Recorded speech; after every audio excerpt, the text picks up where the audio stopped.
अंबानी और की कंपनियों को आप दे रहे हैं। आज चलिए देश में मैं लड़के की शादी खत्म ही नहीं हो रही है। बिल्कुल नहीं जी, दूसरे मैं अजय चौहान के पास चलूंगा, फिर मैं राजेंद्र तिवारी से इस पर जवाब भी लूंगा। अजय, आप हमें सुन पा रहे हैं? जी।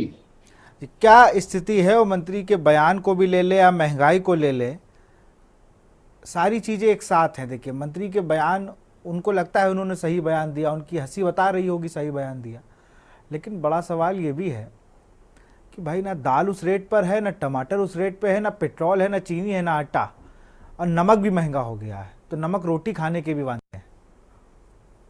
हाँ, देखिए विशाल, गंभीर चौंकाने वाली बात यह है कि प्रदेश सरकार में कृषि मंत्री, यानी कि किसानों को, जो प्रदेश में जो कृषि मंत्री हैं, तो खेती और जो सब्जी वगैरह, दाल वगैरह जो भी है, सभी के जिम्मेदार हैं और उसी विभाग के वो मंत्री हैं। उनके नीचे वो आईएएस और पीसीएस हैं। तो चौंकाने वाली बात यह है कि प्रदेश में मंत्री बनाया गया और ऐसे मंत्री हैं जिनको कि अपने विभाग से जुड़ी चीजों की रेट नहीं मालूम। तो ये एक सबसे बड़ी चौंकाने वाली बात है और ये संदेशा देती है ये इस तरह के मंत्री के बयान कि 100 रुपए से महंगी दाल नहीं है, जबकि 170, 180, 190 तक दाल है। तो ये कितना ध्यान रख पाएंगे किसानों का? क्या मार्केट में स्ट्रेटेजी क्या चल रही है, क्या महंगाई है, क्या सस्ता है? जब मंत्री ने अपनी प्रेस कॉन्फ्रेंस में कहा कि 100 रुपए से महंगी कोई दाल नहीं है, तो यानी कि इसका मतलब यह कि मंत्री जी, जैसे कि हमारे एक साथी ने कहा कि वो अधिकारियों को बताते हैं, ऐसा कुछ नहीं है। कि जब जिम्मेदार व्यक्ति जो है, जो जिम्मेदार है, और जिम्मेदार के नीचे जो निजाम है, जो अधिकारी हैं, वो अधिकारी एक अलग चीज रहे, जहां सरकार में वो मंत्री हैं और उस मंत्री को ये नहीं पता कि दाल का रेट क्या है। तो ये अपने अंदर एक बड़ा सवाल है।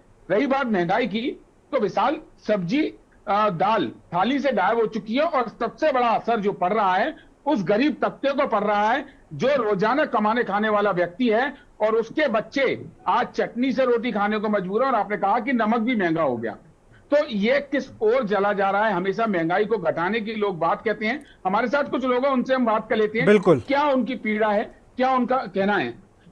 आप बताइए कि क्या नाम है आपका? मेरा नाम विनोद शर्मा है। भैया, मैं ये कहना चाहता हूँ कि मैंने देखा है कि 2-2.5 साल से यही है कि महंगाई बढ़ती जा रही है, महंगाई बढ़ती जा रही है। अब जो मजदूर हैं, एक सीमित जो सैलरी उनको मिल रही है, एक 10,000 की सीमित जो उनको सैलरी मिल रही है, वो बच्चों को क्या खिलाएगा?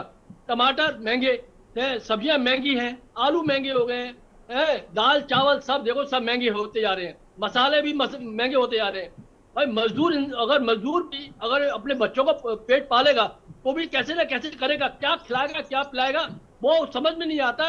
एक 10,000 वाले आदमी मजदूर को अपने बच्चों की कैसे लालन पालन किया जाए? मंत्री तो कह रहे हैं 100 रुपए से ऊपर महंगी दाल नहीं है। भैया, मंत्री जी हमारे साथ चले, हम उसको गंज में लेके जाते हैं जहाँ दालें मिलती है, मसाले मिलते हैं। आप मंत्री जी को उनको वहां पे सामने प्रकट कर देंगे, जो वो कह देंगे वो तो मानेंगे मंत्री जी। तो विशाल, ऐसे तमाम लोग हैं, ऐसे तमाम लोग हैं। और ये चौंकाने वाली बात भी हम पहले भी कह रहे हैं कि विभाग के मंत्री को ही नहीं पता तो हमारा जो प्रदेश है वो कितनी तरक्की कर रहा है, कितनी तरक्की नहीं कर रहा है, ये बोलने की जरूरत नहीं है।